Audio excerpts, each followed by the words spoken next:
అదే RTV app వార్తల్ని క్షణాల్లో చదివే అవకాశం ఉంటుంది. ఒక న్యూస్ పేపర్, ఒక టెలివిజన్ ఛానల్ మీ చేతుల్లో ఎప్పుడూ ఉంటాయి. ఏదో కార్యక్రమం చేసినట్టుగా భ్రమ పెట్టే నాయకులు కాదు. కాబట్టి మీరు బండి సంజయ్ కుమార్ గారి మీద మాట్లాడే నైతిక అర్హత కూడా మీకు లేదు. మీరు మాట్లాడితే వీటిని డిమాండ్ చేయండి. మీ హయాంలో 10 సంవత్సరాల్లో ఏమేమి కార్యక్రమాలు చేస్తారో దాని ఏమేమి తప్పుదరో వాటికి డిమాండ్ చేయండి. మీరు నిజంగా కూడా చిత్తశుద్ధి ఉంటే మీకు అదే కూలిపోయిన వాటి మీద, చనిపోయిన వాటి మీద విచారణ జరపాలని కోరిక ఉంటే వీటి మీద డిమాండ్ చేయాల్సిందిగా నేను కోరుతా ఉన్నాను. బండి సంజయ్ గారు తప్పకుండా కూడా బీజేపీ స్టాండే బండి సంజయ్ గారి స్టాండ్. కాళేశ్వరం ప్రాజెక్టు మీద వారు మాట్లాడింది వాస్తవం. ఈరోజు పంట పండింది వాస్తవం. కాళేశ్వరం నీళ్లు రాని వాస్తవం. గతంలోనే కాళేశ్వరం ప్రాజెక్టు ప్రారంభించినప్పుడు చేసిండ్రు. ఒక్క water bottle, Kinley water bottle దాని ఎంత ఉంటుందో కాళేశ్వరం వాటర్ కూడా అంతే కాస్ట్ పడతా ఉందని చెప్పి గతంలో టీఆర్ఎస్ నాయకులు అన్నమాట వాస్తవం కాదా? కిన్లీ వాటర్ బాటిల్ 10 రూపాయలు ఉంటే కాళేశ్వరం వాటర్ కూడా 10 రూపాయలు పడుతుంది 1 లీటర్ కానీ ఆ రోజు వాళ్ళే కామెంట్ చేసిండ్రు.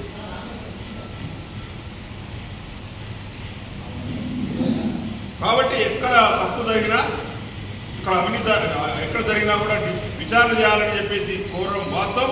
విచారణలో జాప్యం జరుగుతుంది కాబట్టి సిబిఐ విచారణకు డిమాండ్ కోరాలని చెప్పి డిమాండ్ చేసింది బండి సంజయ్ గారు.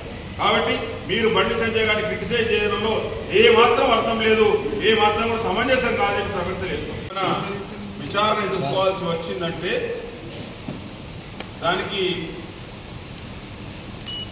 కారణం ఏందో మరి గంగుల కమలాకర్ గారు చెప్పాలి. ఈరోజు కాళేశ్వరం ప్రాజెక్టు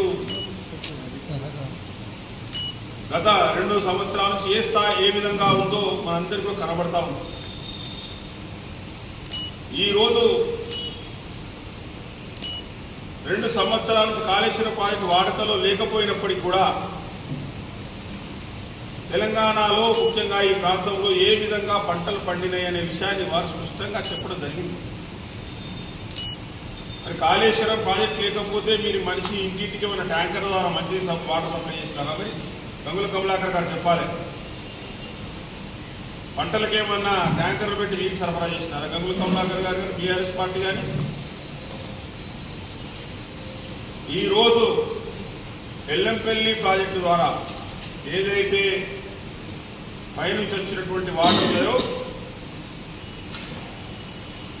ఎల్లంపల్లి ప్రాజెక్టు ద్వారా విడుమానేరు కానీ, ఎల్లంపల్లి ప్రాజెక్టు ద్వారా మల్లన్న సాగర్ కావచ్చు, రంగనాయక సాగర్ కావచ్చు,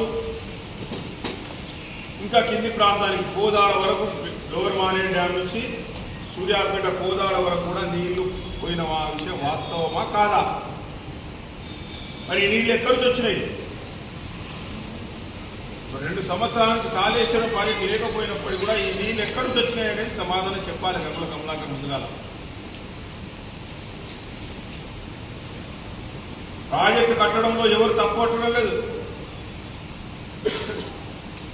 ప్రాజెక్టు నిర్మాణంలో జరిగినటువంటి వాటి మీదనే బీజేపీ స్టాండ్నే బండి సంజయ్ గారు చెప్పింది. ఇప్పటికీ కూడా కాళేశ్వరం ప్రాజెక్టులో పనిచేసినటువంటి ఇంజనీర్లు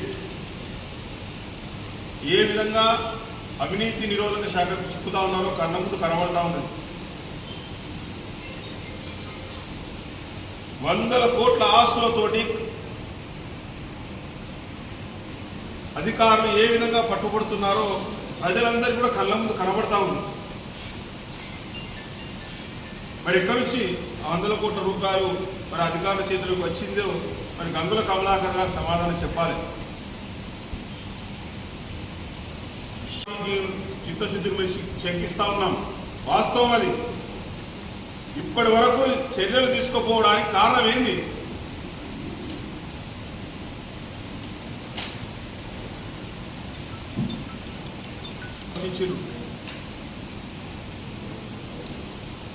మీతోటి కాకపోతే సిబిఐకి ఇవ్వాలని చెప్పేసి కోరిను బండి సంజయ్ గారు. ఆ విషయాన్ని పక్కకు పెట్టి కాళేశ్వరం ప్రాజెక్ట్ ఒకటే దొరికిందా?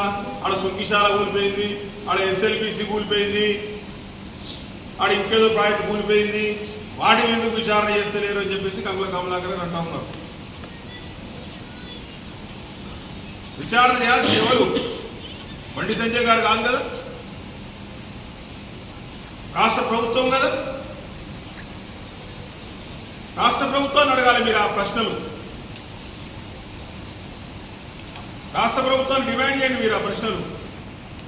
అది పక్కకు పెట్టి కాళేశ్వరం పక్కకు పెట్టండి, మిగతా ప్రాజెక్టు గురించి మాట్లాడండి. గంగుల కమలాకర్ గారు ఒకటే సూటిగా అడుగుతా ఉన్నాం. మీరు డిమాండ్ చేయాల్సింది గంగుల కమలాకర్ గారు, ఈ సుంకిశాలను ఎస్ఎల్బిసిఓ అవి కాదు. మీరు డిమాండ్ చేయాల్సింది కరీంనగర్ ధరణ విషయాల మీద డిమాండ్ చేయాలని. కరీంనగర్లో మీ హయాంలో 100 కోట్ల రూపాయలతో కట్టిన చెక్ డ్యాంలు కొట్టుకుపోయినాయి. ఆ కొట్టుకుపోయిన చెక్ డ్యాంల కారకులు ఎవరనేది విచారణకు మీరు డిమాండ్ చేయాలి. గంగుల కమలాకర్ గారు డిమాండ్ చేయాలి. మేము కోరుతా ఉన్నాం. మీకు చిత్తశుద్ధి ఉంటే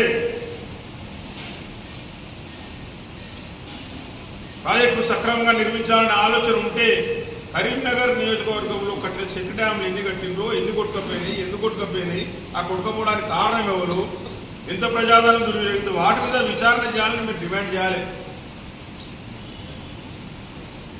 అంతేకాకుండా 220 కోట్లతోటి కేబుల్ బ్రిడ్జిని కట్టిండ్రు. కేబుల్ బ్రిడ్జి మీద నడిచే పరిస్థితి లేదు. కేబుల్ బ్రిడ్జి మీద రాత్రి పూట పోయే పరిస్థితి లేదు. మరి దానికి కారణం ఎవరు? ఆ బ్రిడ్జ్ ఆ విధంగా కావడానికి కారణం ఎవరు? ఆ డైనమిక్ లైటింగ్ సిస్టమ్ ఫెయిల్ అవడానికి కారణం ఎవరు? దాని మీద విచారణ జరపాలని గంగుల కమలాకర్ గారు డిమాండ్ చేయాలి.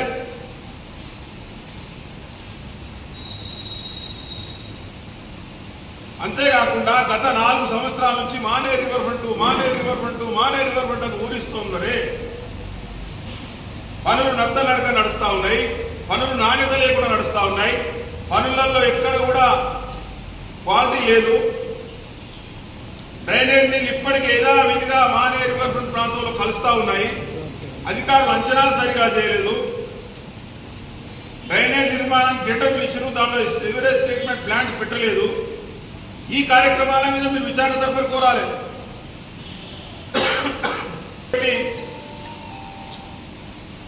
బండి సంజయ్ గారు వాటి మీద డిమాండ్ చేయాలి, వీటిని డిమాండ్ చేయాలని కోరుతా ఉన్నారు కమలాకర్ గారు. తప్పకుండా కూడా మీరు రాష్ట్ర ప్రభుత్వం చిత్తశుద్ధి ఉంటే దేని మీద విచారణ జరపాలి. ఎక్కడ తప్పు జరిగినా అక్కడ విచారణ జరపాలని రాష్ట్ర ప్రభుత్వం మేము డిమాండ్ చేస్తున్నాం. ఎట్ ద సేమ్ టైం మీరు శాసనసభ్యులు కాబట్టి ఇక్కడ వీటి మీద డిమాండ్ జరపాలని చెప్పేసి మీరు కోరాలని చెప్పి మేము డిమాండ్ చేస్తా ఉన్నాము.